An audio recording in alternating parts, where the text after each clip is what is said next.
ఆదికాండము 47వ అధ్యాయము. యోసేపు వెళ్లి ఫరోను చూచి, నా తండ్రియు నా సహోదరులను వారి గొర్రెల మందలతోనూ వారి పశువులతోనూ వారికి కలిగినదంతటితోనూ కనాను దేశం నుండి వచ్చి గోషెనులో నున్నారని తెలియచేసి తన సహోదరులందరిలో 5గురిని వెంటబెట్టుకొని పోయి వారిని ఫరో సమక్షమందు ఉంచెను. ఫరో అతని సహోదరులను చూచి, మీ వృత్తి ఏమిటని అడిగినప్పుడు వారు, నీ దాసులమైన మేమును మా పూర్వీకులను గొర్రెల కాపురులమని ఫరోతో చెప్పిరి. మరియు వారు, కనాను దేశమందు కరవు భారముగా ఉన్నందున నీ దాసులకు కలిగియున్న మందలకు మేత లేదు గనుక ఈ దేశంలో కొంతకాలముండుటకు వచ్చితిమి. కాబట్టి గోషెను దేశములో నీ దాసులు నివసింప సెలవిమ్మని ఫరోతో అనగా, ఫరో యోసేపును చూచి, నీ తండ్రియు నీ సహోదరులను నీ యొద్దకు వచ్చియున్నారు. ఐగుప్తు దేశము నీ ఎదుటనున్నది. ఈ దేశములోని మంచి ప్రదేశమందు నీ తండ్రిని నీ సహోదరులను నివసింపచేయము. గోషెను దేశంలో వారు నివసింపవచ్చును. వారిలో ఎవరైనా ప్రజ్ఞ గలవారని నీకు తోచిన ఎడల నా మందల మీద వారిని అధిపతులుగా నియమించుమని చెప్పెను. మరియు యోసేపు తన తండ్రి అయిన యాకోబును లోపలికి తీసుకొని వచ్చి ఫరో సమక్షమందు అతని నుంచగా యాకోబు ఫరోను దీవించెను. ఫరో, నీవు జీవించిన సంవత్సరములెన్ని అని యాకోబును అడిగినందుకు యాకోబు, నేను యాత్ర చేసిన సంవత్సరములు 130, నేను జీవించిన సంవత్సరములు కొంచెముగాను దుఃఖసహితమైనవిగా ఉన్నవి. అవి నా పితరులు యాత్ర చేసిన దినములలో వారు జీవించిన సంవత్సరములన్నీ కాలేదని ఫరోతో చెప్పి ఫరోను దీవించి ఫరో ఎదుట నుండి వెళ్ళిపోయాను. ఫరో ఆజ్ఞాపించినట్లు యోసేపు తన తండ్రిని తన సహోదరులను ఐగుప్తు దేశములో నివసింపచేసి ఆ దేశములో రామశేషను మంచి ప్రదేశములో వారికి స్వాస్థ్యమునిచ్చెను. మరియు యోసేపు తన తండ్రిని తన సహోదరులను తన తండ్రి కుటుంబపు వారినందరినీ వారి వారి పిల్లల లెక్క చొప్పున వారికి ఆహారమిచ్చి సంరక్షించెను. కరవు మిక్కిలి భారమైనందున ఆ దేశమందంతటను ఆహారము లేకపోయెను. కరవు వలన ఐగుప్తు దేశమును కనాను దేశమును క్షీణించెను.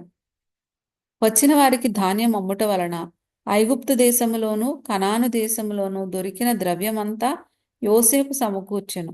ఆ ద్రవ్యమంతటిని యోసేపు ఫరో నగరులోనికి తెప్పించెను. ఐగుప్తు దేశమందును కనాను దేశమందును ద్రవ్యము వ్యయమైన పోయిన తరువాత ఐగుప్తీయులందరూ యోసేపు నొద్దకు వచ్చి, మాకు ఆహారం ఇప్పించుము, నీ సముఖమందు మేమేల చావవలెను, ద్రవ్యము వ్యయమైనది గదా అనిరి. అందుకు యోసేపు, మీ పశువులను ఇయ్యుడి, ద్రవ్యము వ్యయమైపోయిన ఎడల మీ పశువులకు ప్రతిగా నేను మీకు ధాన్యమిచ్చేదనని చెప్పెను.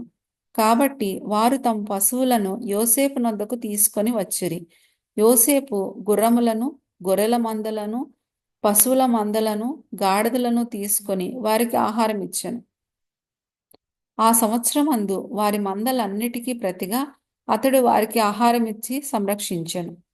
ఆ సంవత్సరము గతించిన తరువాత 2వ సంవత్సరంన వారు అతని యొద్దకు వచ్చి, ఇది మా ఏలిన వారికి మరుగు చేయము, ద్రవ్యము వ్యయమైపోయెను, పశువుల మందలను ఏలిన వారి వశమాయను. ఇప్పుడు మా దేహములను మా పొలములను తప్ప మరి ఏమియూ ఏలిన వారి సముఖమున మిగిలి ఉండలేదు. నీ కన్నుల ఎదుట మా పొలములను మేమును నశింపనేలా ఆహారమిచ్చి మమ్మును మా పొలములను కొనుము. మా పొలములతో మేము ఫరోకు దాసుల మగుదుము. మేము చావక బ్రతుకునట్లును పొలములు పాడైపోకుండునట్లును మాకు విత్తనములిమ్మని అడిగిరి. అట్లు యోసేపు ఐగుప్తు భూములన్నిటినీ ఫరో కొరకు కొనెను. కరవు వారికి భారమైనందున ఐగుప్తీయులందరూ తమ తమ పొలములను అమ్మివేసిరి కనుక భూమి ఫరోది ఆయను. అతడు ఐగుప్తు పొలిమేరల యొక్క ఈ చివర నుండి ఆ చివర వరకును జనులను ఊళ్ళలోనికి రప్పించెను. యాజకుల భూమి మాత్రమే అతడు కొనలేదు. యాజకులకు ఫరో బత్తములు నియమించెను. ఫరో ఇచ్చిన బత్తముల వలన వారికి భోజనము జరిగెను గనుక వారు తమ భూములను అమ్మలేదు. యోసేపు, ఇదిగో నేడు మిమ్మును మీ భూములను ఫరో కొరకు కొనియున్నాను. ఇదిగో మీకు విత్తనములు, పొలములలో విత్తుడి. పంటలో 5వ భాగము మీరు ఫరోకి ఇవ్వవలెను. 4 భాగములు పొలములలో విత్తుటకును, మీకును మీ కుటుంబపు వారికిని ఆహారమునకును, మీ పిల్లలకు ఆహారమునకును మీవై ఉండునని ప్రజలతో చెప్పగా, వారు, నీవు మమ్మను బ్రతికించితివి, ఏలిన వారి కటాక్షము మా మీద నుండనిమ్ము, ఫరోకు దాసులమగుదమని చెప్పిరి. అప్పుడు 5వ భాగము ఫరోదని నేటి వరకు యోసేపు ఐగుప్తు భూముల గూర్చి కట్టడ నియమించెను. యాజకుల భూములు మాత్రమే వినాయింపబడెను, అవి ఫరోవి కావు. ఇశ్రాయేలీలు ఐగుప్తు దేశమందలి గోషెను ప్రదేశంలో నివసించిరి.